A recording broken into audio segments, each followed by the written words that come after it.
Tired of recreating the same documents over and over? DocuSign templates are your secret weapon to reclaim your time. First, log into your DocuSign account and click on the Templates tab at the top of your screen.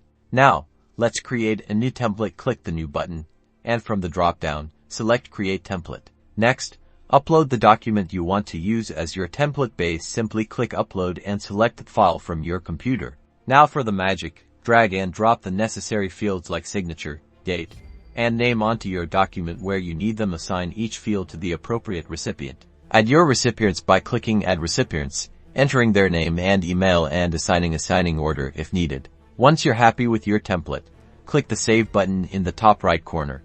Now, to send your template, simply find it in your templates list, click to open it, and then click the Use button.